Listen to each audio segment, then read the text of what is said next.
But let's get started here. I'm delighted to introduce Dr. Brad Erickson for today's AI4C seminar.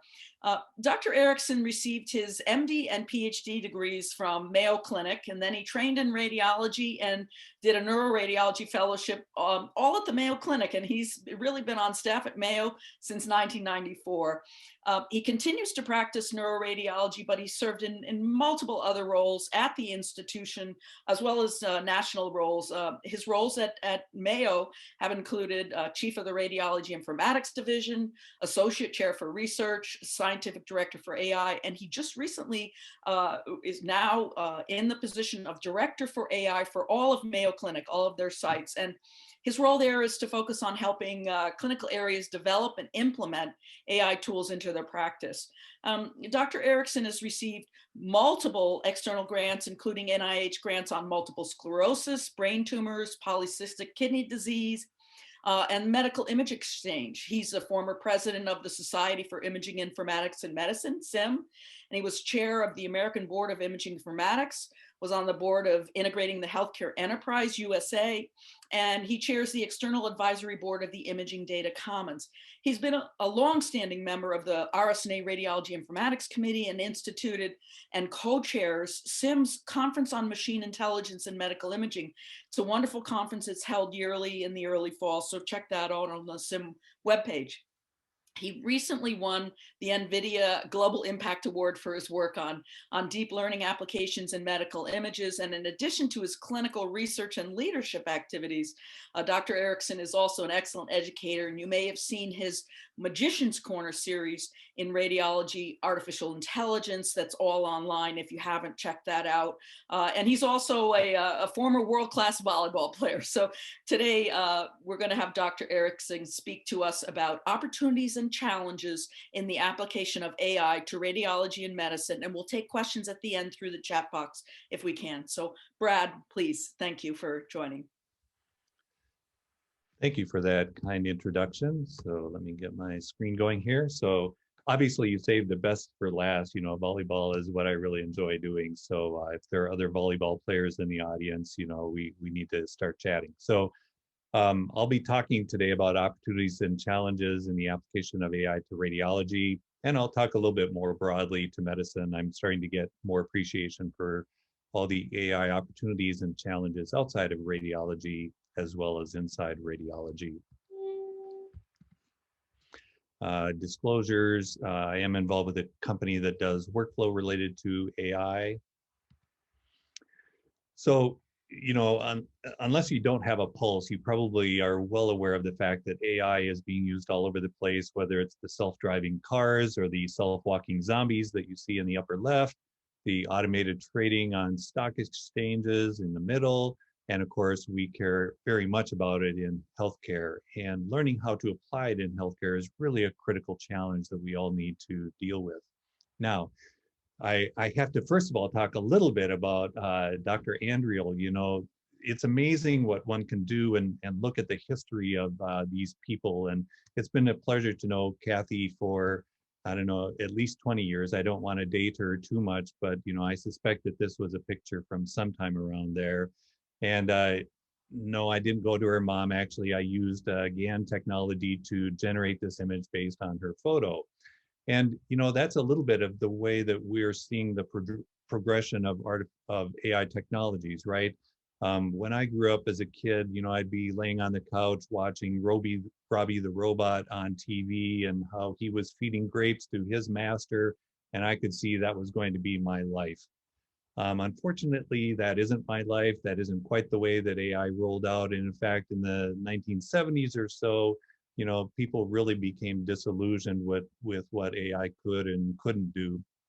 There was still a field of machine learning, which was really pattern matching, that if you fed in enough features, aspects of the examples that you were giving it, it could predict what class that example was. And that worked somewhat well. We did have a couple of radiology AI products that used more or less that technology. But then in the last decade, maybe, or perhaps even more accurately, 5 years, we've seen deep learning really applied to medical imaging. And that's because there were some really important breakthroughs that I'm going to talk about. And obviously, just from that prior pictures you saw, deep faking has even become possible due to generative adversarial network technology. So what caught a lot of people's attention was this quote by Jeff Hinton, who said that I think that if you work as a radiologist, you're like Wile E. Coyote in the cartoon. You're already over the edge of the cliff. You haven't yet looked down. There's no ground underneath. It's just completely obvious that in 5 years, deep learning is going to do better than a radiologist. And that was almost 4 years ago, right? So that means either we only have 1 year left in our career, or things didn't quite progress the way people expected. And I think it's probably more the latter case. But Jeff is not a dummy, right? So why did he make such a bold statement? And if you look at some of the trajectories for AI technologies, you might get a better understanding of this. And so one of the popular things for computer scientists to do is to compete in the ImageNet challenge. This is a challenge where they collected about 1 million images from everyday life, about 1,000 images in each of 1,000 different categories. So a category would be dog or frog or plane or train or something like that. And the challenge then was to predict what the item was in the photograph. And people would train on those 1 million images and then hand their algorithm off to the judging committee. The judging committee would test it on a holdout set. And you can see the performance, it was starting to plateau at about 74%. But then in 2012, people started to apply deep learning technology, and you can see there was suddenly a huge jump in performance that year, and again the following year, and the following year. And in fact, it started to plateau now at about 95%. And one of the people who won the challenge said, hey, I wonder how good humans would do. So he got permission from the committee to take the test. So he actually looked at the training set of 1 million images, and he said, well, I trained my GPU for 40 hours. I'm going to train myself for 40 hours on that training set. And then he took the test, and he got about 95%. So from this, you can figure out, it's not quite as simple as plane or train. It was, the genus and species of the flower. You might get a piece of a wheel, and you had to figure out whether it was from an airplane or a truck, for instance. So it's a little bit harder, but you can see now that algorithms were outperforming humans. And so if people's understanding of what radiologists do is look at a picture and figure out what's in the picture, computers are doing better at that. Of course, we know that radiology is much more complex than that, and that's why there's that disconnect of the 5-year prediction versus what is happening in reality. I'm not going to go heavily into the technology here. I know that there are people in the audience who know way more about deep learning and AI technology than me, but just to get a little bit of a commonality, the basic technology that we use in artificial intelligence is called a convolutional neural network. It gets its name because we apply convolutions to the image, first of all, at high resolution, low feature level. So this will, for instance, find lines and edges and so on. Then we do a pooling layer, which essentially reduces the resolution and finds hits, finds where that kernel matched onto the image. And then you do another convolution, but obviously that lower resolution image, you're looking for higher level features. So now you're looking where lines combine together to produce, for instance, a face that's the shape of either a dog or a frog. And after doing this several times, you ultimately then flatten that out, and you then do the prediction of what category you think is in that picture. So there are a few important benefits of this deep learning technology compared to conventional machine learning technology. And that's that deep learning finds the features as well as the weights of those features compared to conventional machine learning, where we would have to figure out the features and it only figured out the weights. So, back in the dark ages when I was a grad student, I did play around with some machine learning things. And I remember trying to write algorithms that would find features that were important. So for instance, in mammography, we know about microcalcifications. So we would build algorithms that we thought would find microcalcifications, maybe the power spectrum or some sort of a filter. And we would then output that number, and we would combine that with other features we thought were important to produce a vector of numbers. And that's then called a feature vector. And we would have many feature vectors, one for each example.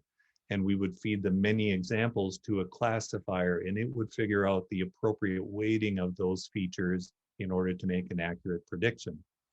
Now, since the convolutional neural network is applying its kernels directly to the image, that's where it starts to find the features, as well as then later levels that find the weighting of those features.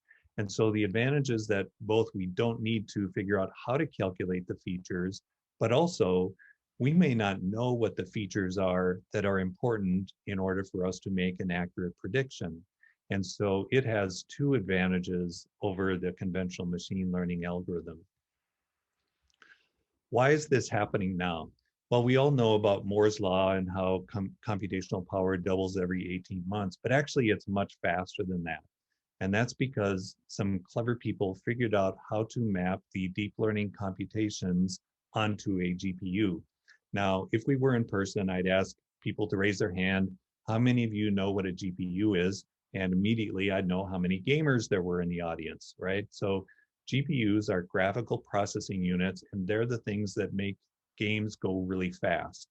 And that's because they have many, many cores doing fairly straightforward operations.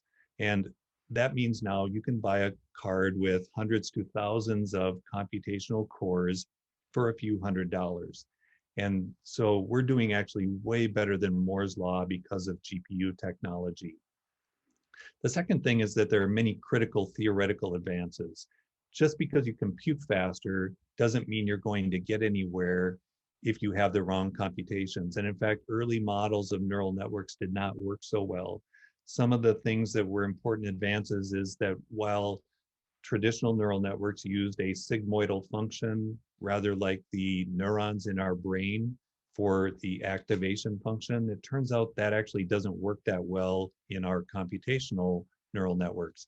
And so we use often a thing called a rectified linear unit, or ReLU, where essentially you take any negative input values and output 0, and otherwise output whatever was given to you. And there are some variants of that, but that's a basic construct that's used in nearly all deep learning technologies.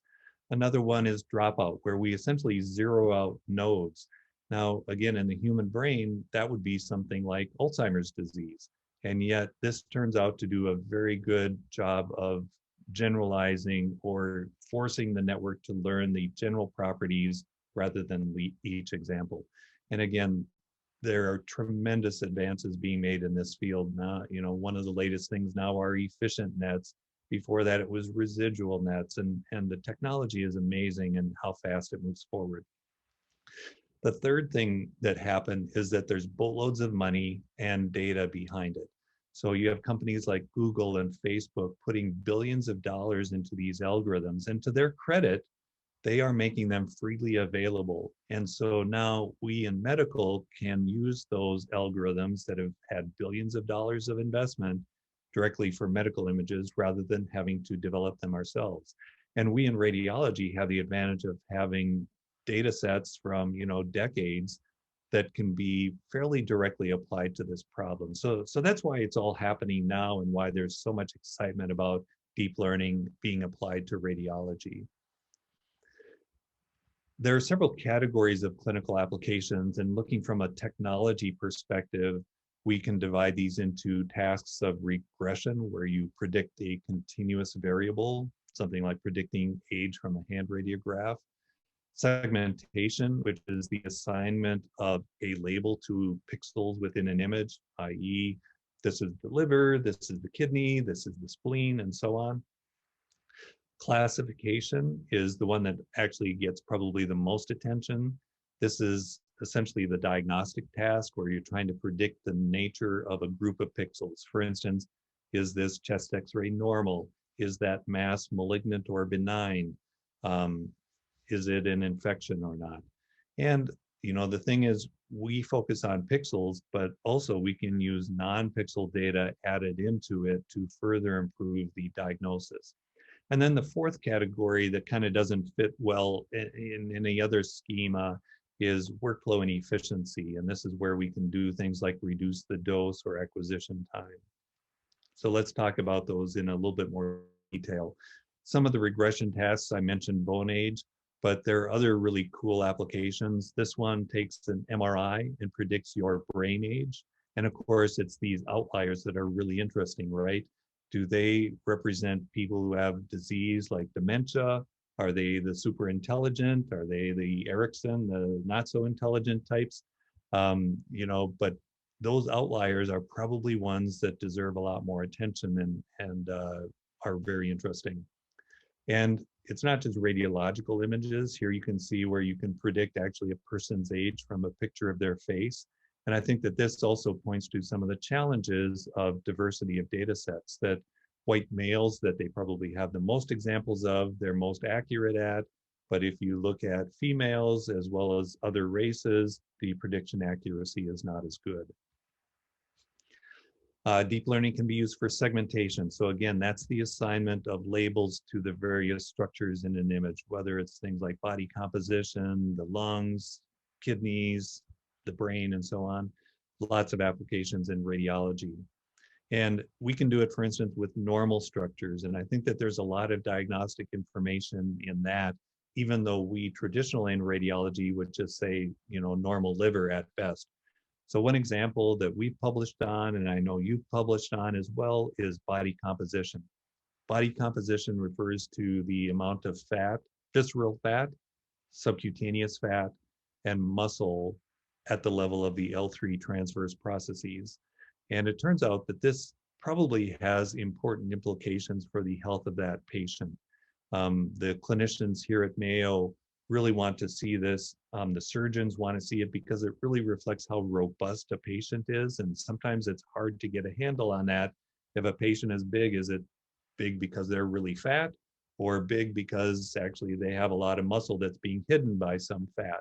And this is an objective way for them to get a handle on that and how likely that patient is to survive a more aggressive surgical therapy. Similarly, the oncologists are interested in this in order to understand how aggressive they might be with chemotherapy regimens. And also, there probably are risks for health, things like cardiovascular diseases. And so, we now have put this into clinical practice, but a challenge is that we don't know exactly what these values mean in terms of a population normative basis. And again, I know the group at Harvard has published on this. We recently completed a run of about 500,000 patients, and so we anticipate publishing that soon. But I think getting some sort of a handle on, you're at the 95th percentile, you're at the 50th percentile, is likely to be helpful for figuring out how to handle patients and figuring out what their risk profile looks like.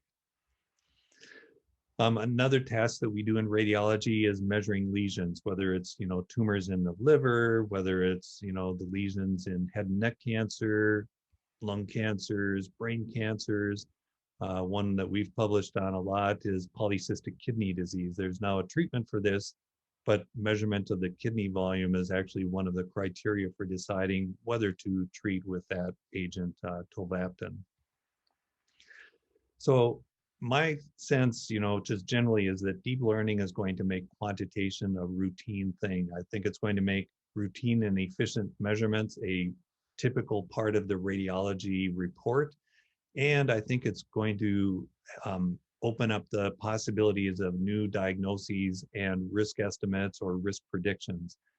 Body composition, I think it's pretty obvious that if somebody has a certain body habitus, that probably reflects a certain cardiovascular risk profile.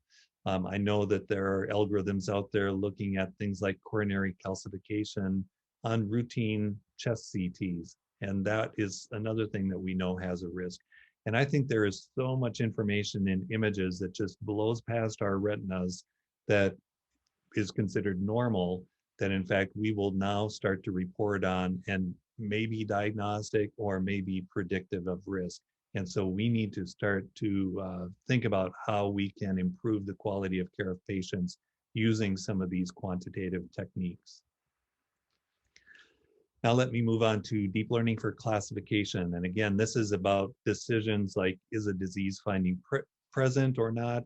Is this disease X versus Y? Is this progression or response or stable disease? Is this patient got a certain molecular or genomic property to their tumor, for instance? So one of the great examples, this one is out of Stanford, is where they took a large set of chest x-rays. They used NLP to derive labels in 14 categories. They did have a test set that was smaller where they had 3 reviewers to make sure that the test set was labeled correctly. They used a dense net in case you're curious about the technology. And their conclusion is that they can detect and localize many pathologies at a level comparable to practicing radiologists. And this is what the ROC curves look like for those 14 entities. And here's the performance. The red box means, either radiologists or the algorithms were better than the other, but it's a light red line because the confidence interval overlaps between them, with the one exception of emphysema. And I suspect that this may reflect the weakly labeled NLP derived basis for the training set, that emphysema is such a common thing that it may well not have been mentioned in a lot of the training set, and therefore the algorithm was unfairly treated. But I think what's really exciting is that there's the ability to find information that, again, we radiologists just really don't appreciate. And one example of that we and other groups have published on are the prediction of molecular markers, and in particular for diffuse glioma. So the particular example we published on, we had about 500 subjects. We used T2 weighted images from Mayo, from UCSF, and from TCIA. We used no human input or segmentation step. This was fully automatic. And we used 400 for training and 100 for testing. We used a ResNet. And this, we do predict all of them on all cases, but clinically what's important is that you first decide whether or not it's IDH mutant.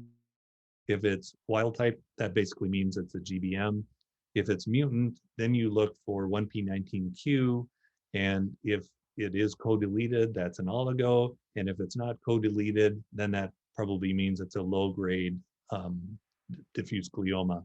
And for all of these, we did MGMT. So here you can see the performance, and we're in the 90+% range for all of these, with the exception of the 1p19q, which is almost 90. So this is something that, quite frankly, we didn't really do as radiologists. At best, we might guess about oligos, partly based on location, partly based on some of the signal mismatches between pulse sequences. But predicting IDH mutation status was not something that I ever trained to do in neuroradiology or MGMT methylation. I don't think I even knew what that was until some of this research was done. So this is where we can really impact the care of patients by extending what we have traditionally viewed as our role in radiology. Now, some of you also may notice T2. Why the heck did Erickson pick T2? Well, actually, we didn't pick T2. We tried it on T1 contrast, which I would have thought would be a really good differentiator for essentially GBM versus the others. And it did okay, but not this well. And I think it reflects the heterogeneity of the data set, that over time and across sites, how T1 weighted images were acquired varied a lot, right? In the old days, we did spin echo, then we moved to fast spin echo, and then we moved to SPGRs. And like here, we use cubes, and the slice thickness was different. And I think it was just that variability is what killed the T1 weightage. And we're working now on techniques to get around that problem. So, it sounds like tissue-based omics, in other words, imaging, is inferior to imaging, right? So, tissue-based, in other words, the histology, the actual tissue testing of the genomics, doesn't tell you about all the parts of the tumor, right? It tells you about what went in the test tube. It doesn't tell you the phenotype. It doesn't tell you how it was expressed. It doesn't tell you about gene-gene interactions. And we know that in some cases there can be escape pathways that can impact the significance of some of the markers. and it doesn't reflect the host response, right? We know some people have really good protoplasm and some don't, and that undoubtedly has an impact on how patients will survive through a tumor and how they should be treated. So lest it sound though like I'm saying we should skip doing pathology now, I'm not. What I'm saying is that these are complementary forms of information, and rather like that brain age thing, we use this, but we really pay attention to the cases where we disagree, right? Because those are patients that likely will have a clinical course different than what tissue predicted, and imaging may indicate that something else is going on. So that's the primary use. We're not saying that there should be a dramatic change, but that we monitor disagreements more closely. So now on to the fourth category, AI for quality and efficiency. And again, I know you guys are doing great work here. This is preaching to the choir, but for those who don't know all the other good work that's going on at your institutions and elsewhere, I think this is probably one of the areas that's going to have the most immediate impact. We can use deep learning for reconstruction, for instance, of reduced sensing, compressed sensing, MRI. And compared to traditional engineering-based models of reconstructing from limited sample MRI data, deep learning just seems to do a better job of suppressing the artifacts that we often see, whether it's due to artifacts from the acquisition itself, but also acquisitions in live patients who still move. Those artifacts are often much magnified in compressed sensing, and deep learning just seems to do a better job of suppressing those artifacts. We've also done a lot of work with deep learning for dealing with noisy images from reduced dose CT. So here's a case where there's a 25% dose CT, so a factor of 4 reduction. This is what the deep learning reconstructed image looks like. This is what the full dose image looked like. And if anything, this looks even better than what that image looked like. And if you look at some of these subtle lesions, maybe you could pick those out, but there are a couple other lesions. I don't know if the lighting's good in your room to see it, but the filtered images really do a good job of highlighting these subtle findings. So this is a case where at least as good quality images with reduced dose. We're also working on post-acquisition. And again, this is a tiny image, but the point is that we often acquire images at 4 or 5 millimeter thick, and now using super resolution techniques. So this is how, for instance, when you take a picture with your phone and maybe the sensor is a 12 megapixel, but you can blow it up to 50 megapixel equivalent, and you don't see the jaggies like we used to see. And that's because AI knows how to create essentially synthesized resolution. And you can do that with MR images and CT images as well. And we're just now doing a test to see, can it also represent pathology? So like tiny dots from multiple sclerosis is one of the use cases we're working on. AI can also be used for some of the mundane human tasks. So, splitting an examination, sorting it out into, well, this is the chest, this is the abdomen, this is the C-spine, this is the T-spine, and so on. Or naming series, I know Kathy has been working on that. Unfortunately, technologists are still not highly consistent in how they name series. And if your PACS depends on that, or if your data mining algorithm depends on that, that's a problem. And AI can help us get around that. Another application is in the acquisition phase. So this is a case where you do a quick scout, essentially, image. And rather than having the technologist figure out what the optimal plane is, for instance, to get the aortic outflow tract, the AI can figure it out, and it can figure it out faster and better than what a human can do. Now, the target was on our back. Jeff Hinton and many others said, radiologists, you're toast. But actually, AI is impacting almost all of medicine. So pathology, if anything, I think there could be greater use of AI in pathology than what is true in radiology, and we can discuss that if you want. Cardiology, not just cardiology images, but actually I work a lot with the cardiologists here on EKG. So some of the cool things, not just the typical diagnostic task, but one thing we've done here is we can essentially measure potassium levels in the blood from an EKG. And you know how some medications can change the potassium, which means that the patients need to get blood draws in order to monitor what their potassium is. Well, now think about that. If you can get an EKG measurement of potassium that's essentially as accurate as the blood level, now patients don't need to drive in from 30 miles out, don't need the blood stick, don't need exposure to COVID. They just put their fingers on the paddles. The paddle sensor thing conveys it to the phone, and the phone sends the EKG in over the cellular network, and voila, you have your potassium level. There are other diagnoses that we're finding. In fact, the group recently published the diagnosis of COVID off an EKG. So there's a tremendous amount of information there. Dermatology and skin lesions. And again, it's not about replacing the dermatologist, but dermatologists have a lot of time wasted on lesions that don't need to be seen by a dermatologist.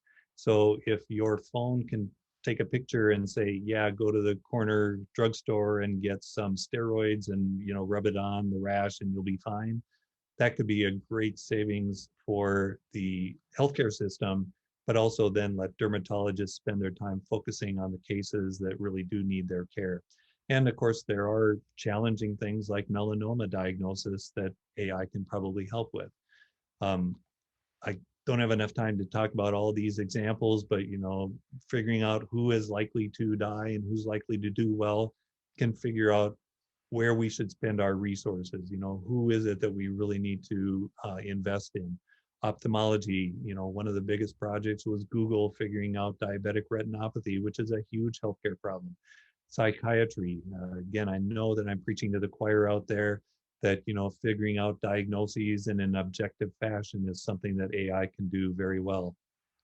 So I've kind of tipped my hand, is AI going to replace me in this whole man versus machine thing? And once in a while, my wife sees me talk and she giggles and she says, you men are way overrating yourself. It's really about woman versus machine if you want to have it be a real competition. But of course, it's neither of those, right? It isn't human versus machine. It is human versus a human with an AI capability. And there's way too much focus on computers replacing us. And the thing is, there's way more information in images and other signals in the EMR that computers can extract, whether that's the quantitative values that are hard to get at today, or simply unseen information that is lost today. And so I think that means that we have to engage with the AI scientists to ensure that the AI implementation is optimal for the care of patients and not just an IT project. I think that's probably the biggest challenge that I see. Andrew Ng has said that any task a human can figure out in 5 seconds can be done as well by AI. I think that's true, and I think that's a good thumbnail sketch for thinking about AI projects, but clearly there are a lot of other tasks that don't fit well into that description that are good AI tasks as well. So that sounds all hunky-dory, and why isn't AI changing the way we practice radiology? Well, there are some speed bumps in the road, and we have run into a few of them. There are a lot of challenges to both oil mining or pumping and to data oil mining and pumping. So first of all, very much like oil, data has to be refined. And very much like oil, it's only useful when it's refined. And I think that there's way too much focus, on companies that use, tweets, for instance, as their source of data, and they don't do any data cleaning. That's probably not the best model for medical, partly because we don't have billions of examples to work from. And so the impact of an inappropriate data, maybe inappropriate, but mislabeled or misleading data point is a big problem. So we have to work more in medical to refine it and get really high quality data. And we have to have enough. And clearly deep learning always does better when we get more and more data. And just like we have to have enough oil, we need to have enough data to make these algorithms work well. But also, we have to be very careful about the diversity of data and the protection of privacy. And we've seen some big problems with both of these, right? as you start to build more and more powerful AI tools, I have no doubt that we're going to be able to figure out the identity of patients if we don't do something to somehow sequester or encode the information in a way that's not quite so obvious. And we need to build algorithms that are bias resistant. And I use that term bias resistant rather than unbiased because, in a sense, information about race and gender and other things, that is signal. And so just as with, electronics, we need a bias current to make a transistor work. We need to be aware of bias in the sense of a signal. We need to say, oh yeah, this is a African American. And just like how we correct EGFR values for the fact that they're African Americans, we need to understand that. Now, there are also challenges in that very rarely do we have populations where everybody is known to be purely Caucasian, purely African American, purely Hispanic, right? We are a mixing pot. And so then another challenge is, well, most of the representation on race is self-declared. And so if a person is, half African American and half white, what do they call themselves? And what does that mean to our data sets? It's a big problem. And I'm not saying I have a solution. I'm just saying it's a problem and it's something that we need to be aware of. One of the things that we can do to address this data limitation is start to use actually deep learning technology, and in particular, generative adversarial networks, or GANs, are a great technology that's shown to be beneficial to augment these limited data sets. And so just briefly, if you don't know, data augmentation, it means that we create many variants of the original examples to help with generalization. And generalization is this task of making sure that we don't learn the specific examples, but that we learn the general rules so that when the new and unknown example comes to us, that we make our prediction right. And so essentially, this is a way for us to enlarge our data set. So, when we look at pictures, we see, oh yeah, clearly that's in fact the same kitten, but a convolutional neural network, a convolutional neural network would not necessarily see these as all different. Need to get it. I hope that's not my COVID kicking in. All right, so there are a number of papers now showing that these GAN technologies can help to create variance and improve the quality of the data so that the algorithms generalize much better. So here's one paper talking about liver lesion classification. One example that we have accepted, it's not yet out in the public, I don't think, is using GANs to create missing data sets. So I mentioned, with the MRI segmentation and glioma prediction project, that often images were acquired in different fashions. And so what we did in this paper is we collected examples where we had all the example images, and then we would remove one of them and force a GAN to fill in the missing example until the segmentation, that's what we used as the metric here, until the segmentation was essentially right. And so now we can fill in missing sequences and at least get the segmentation task right. And then the next thing will be to see if we can get the other predictions like the glioma marker predictions correct. So I think GANs are going to be a technology that will have tremendous impact on how we practice medicine, and in particular the imaging part. But again, GANs can be used for non-imaging tasks as well. So it's going to be an important technology for us to know about in medical. So that kind of leads to the question of why do doctors learn AI? And I don't know exactly who's in the audience, how many are MDs versus PhDs versus others, but I think this is something that doctors need to at least know about to some level. And that's because it has incredible potential to improve patient care. Eric Topol, who's a major player in this field, says, AI is the biggest change in his 30 years of studying medicine. And so the more you understand about AI, you're going to be better able to understand how to apply it best in your clinical practice. And then also kind of like Spider-Man, with great power comes great ability to do harm. We also have to be careful of AI making mistakes.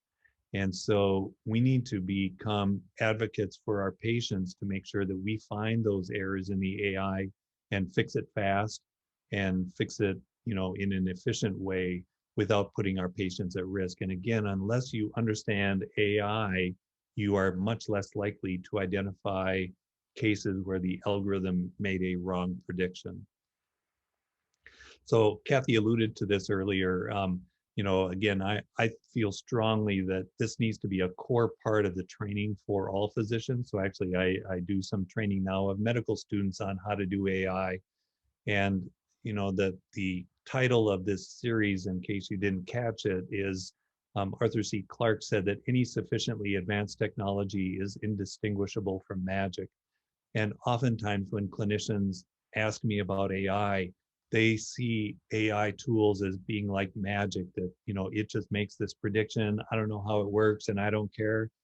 That's a big problem of attitude. We need to make sure that this is not magic, that it's math. And, yes, it's really complex, but, just like my car that has technology way beyond what I could do. When I was a kid, I used to love to take things apart. Every once in a while, I could also put them back together again. And, gas engines were an example. There's no way in heck that I could do that today with my car. I doubt any single person could, in fact. But that doesn't mean we don't understand at some level what a car can do. And so we need to have that same basic level of understanding of AI technology. So if you feel like I just can't approach it, I'd encourage you to at least look at this series and see whether you can at least start to do a little bit of deep learning so that you can understand both the strengths and the weaknesses of the technology. We also have to look at the clinical implementation side of this, in that if we implement it wrong, even if the tool is really good, the experience for both the physician and the patient could be really bad, right? Point to the EMR. The EMR itself should be a great technology, but a lot of people, a lot of physicians hate their computers because of the way it was implemented. And so this quote here, clinical acceptance of AI will require standardization, best practices, guidelines regarding workflow integration, design, performance assessment, and model fairness. This is something that I think we still haven't done or done well. So a piece of that, and something that I'm pushing for, is the analogy to vendor neutral archives. And I think that there's the need for something like vNote, a vendor neutral orchestration of analytics and tools. And the premises that this rests on is that there's going to be an ecosystem of various AI tools in the clinical environment, just like we have different brands of scanners, different brands of workstations. All of these have to have a common way to communicate. And it's undesirable to have each radiologist decide and execute each tool to be applied on each study. That just is not going to fly. And the information required by AI tools is going to become more complex. Today, nearly every tool just requires pixels, but I can tell you that if it gets additional information, white blood counts, smoking history, the AI is always going to do better with more information, and that means integration of non-pixel data. And so that again drives the need for standards, because you don't want to build private interfaces to all these different sources. So the idea of vNote then is that you would have predefined criteria that would determine the AI tools to be applied to each study, that these would be integrated with existing informatics standards, things like DICOM, HL7, FHIR, and that's going to be the most cost effective over the long term. Now, again, I want to remind my conflict of interest. This is where my company fits in, but hopefully I'm not biased towards any particular vendor. I think standards engagement is really the key message here. So, to the question of, will AI take my job? There are tasks that are likely to be replaced. If what you do is repetitive and patterned work, then AI probably is going to be used for that. And particularly if it's needed 24/7, the AI probably is going to perform as well at 2 a.m. as it does at 2 p.m. Most humans probably don't. And so that's a case. And so things like home healthcare and maybe screening could fit into those categories. But I think it's unlikely that it will replace us if we have the need for nuanced language understanding, integration of multiple sources that aren't all encoded in a way that the computer can understand well, or if it requires personal interaction to get a good outcome. And I think, that in particular is one place where AI has not shown to be effective yet. There's some interesting projects on that, but not widespread.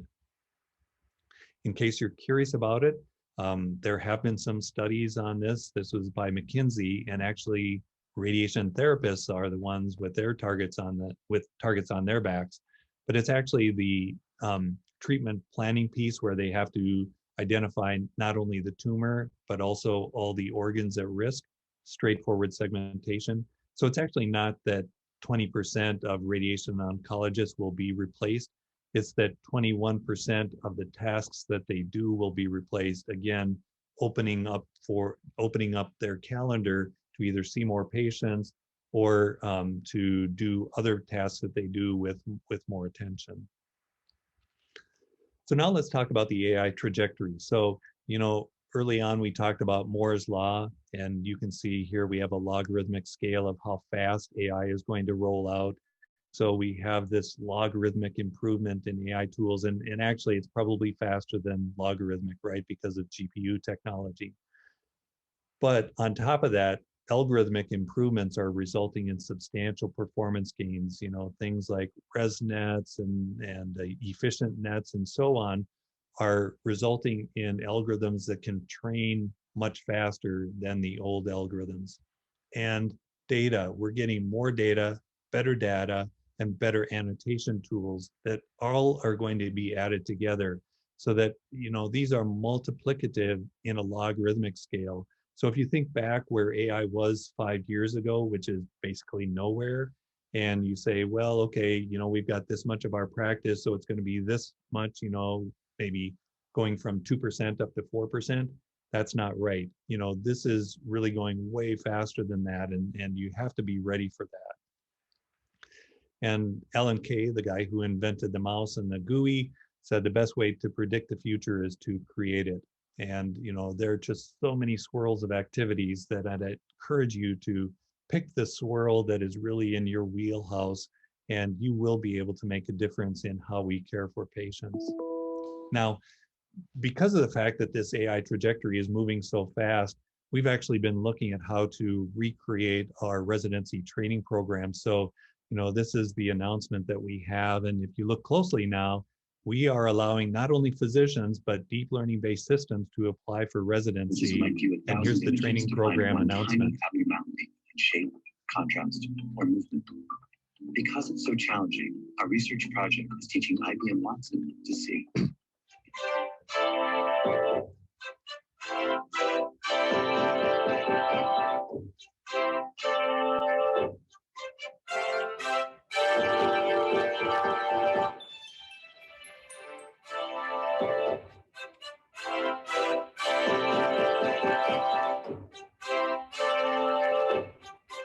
My name is Watson. A few interesting facts about me. I was on Jeopardy, and I destroyed Ken Jennings. My uncle once beat Garry Kasparov at chess. I am here to take everyone's job. This is Watson in radiology. I'm trying to communicate a critical finding. Are you the nurse? What the? I asked them to connect me to the resident. This is like the third time I've tried calling. I've got like 30 plain films and 5 ultrasounds to read. I don't have time to wait on the phone. Oh my God, they hung up on me. That wasn't even the worst part of the night. I also had to do a therapeutic barium enema. Atelectasis in the lung bases. Select all. Scratch that. Atelectasis in the lung bases. Select all. Scratch that. You freaking piece of steaming dung. I cannot wait until I can hire the radiologists I have put out of work to be transcriptionists, so I can replace you. What next? 7 days have passed, so I have to change my password again. Let's see, last was monkey123. I think I will use monkey124. Yes, that will fool anyone who has compromised my password. It is good to apply my vastly superior computer brain to these paltry human challenges. I think I shall become CIO as my night job. You worthless piece of print the stupid paper.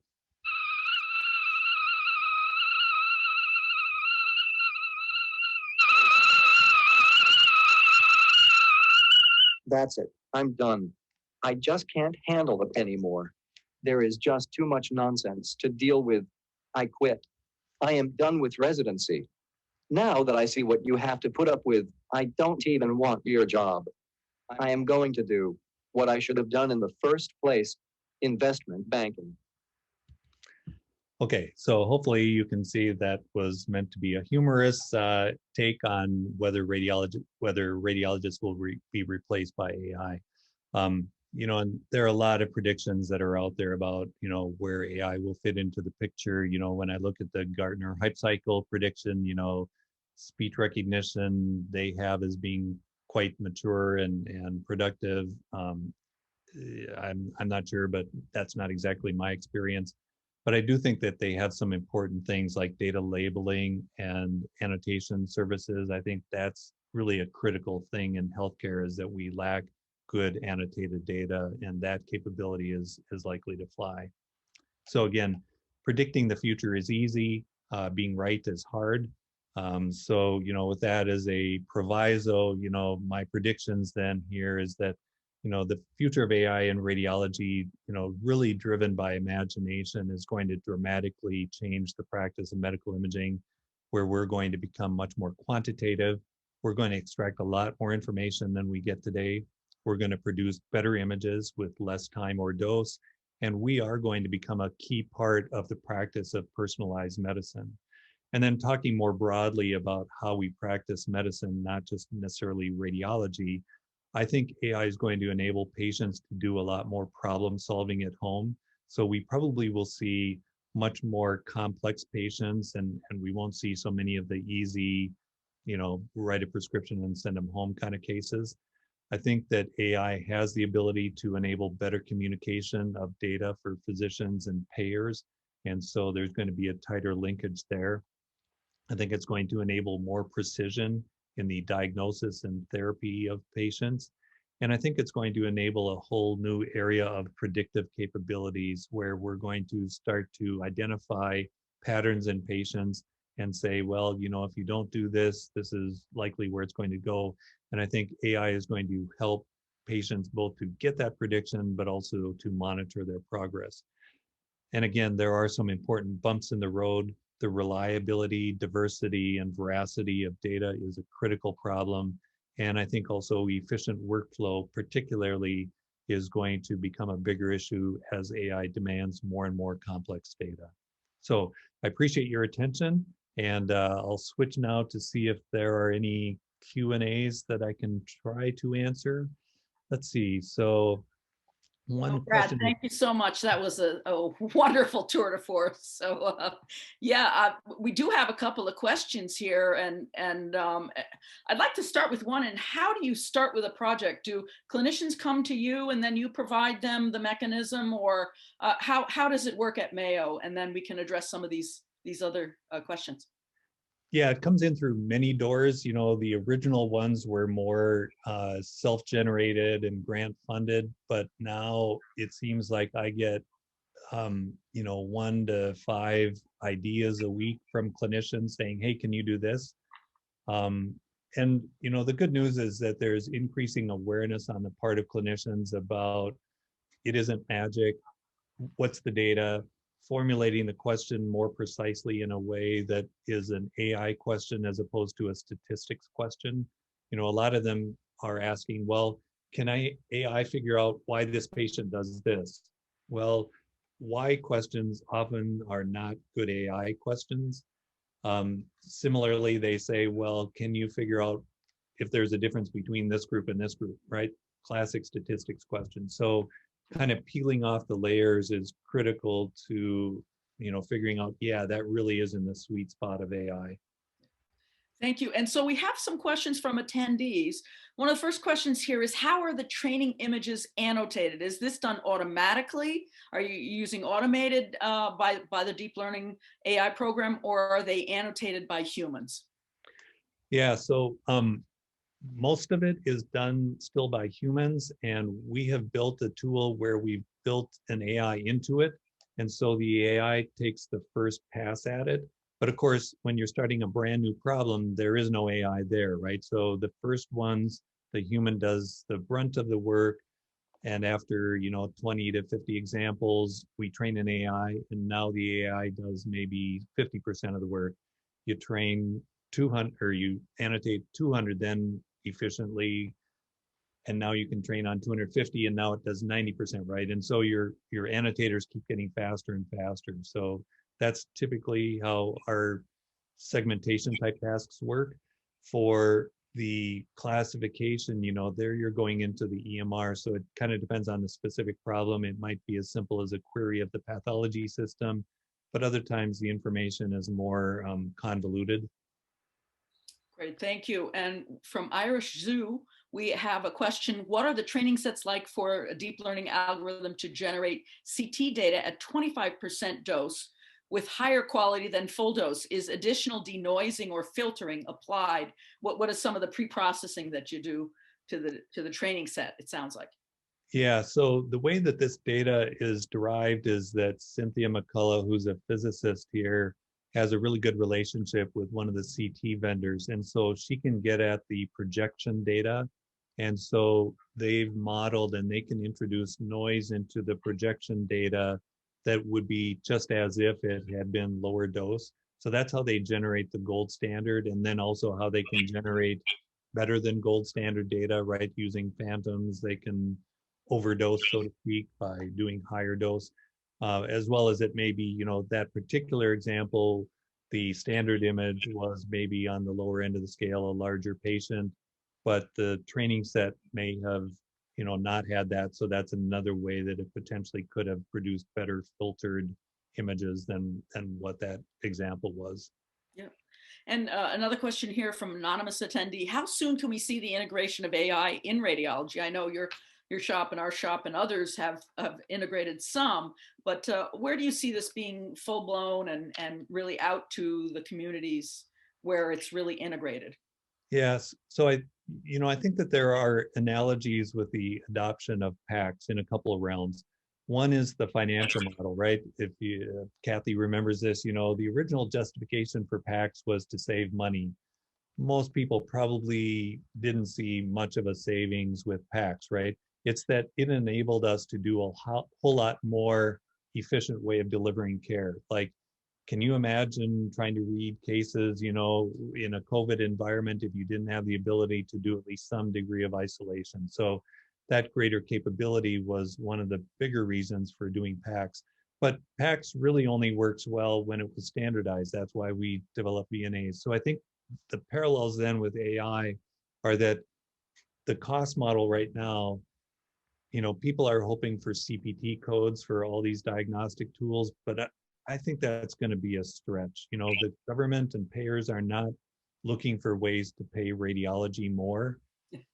So I think that's unlikely. So instead, we have to think about how can we use AI tools to reduce the overall cost of care for patients, right? So maybe that's an efficiency play for radiologists to automatically measure tumors, whereas it took time before. Maybe it's a risk prediction that we couldn't get at before that helps us manage patients better. So I think that that's likely the way that AI tools are going to be paid for. And then the integration piece, again, I feel strongly that standards compliance is going to be critical to the long term. Very much, the early days of PACS, Yeah. things were proprietary, right? We happen to have a Laurel PACS, phenomenal functionality, but it was totally non-standard, and that killed it after a few years. And I think the same will be true with AI.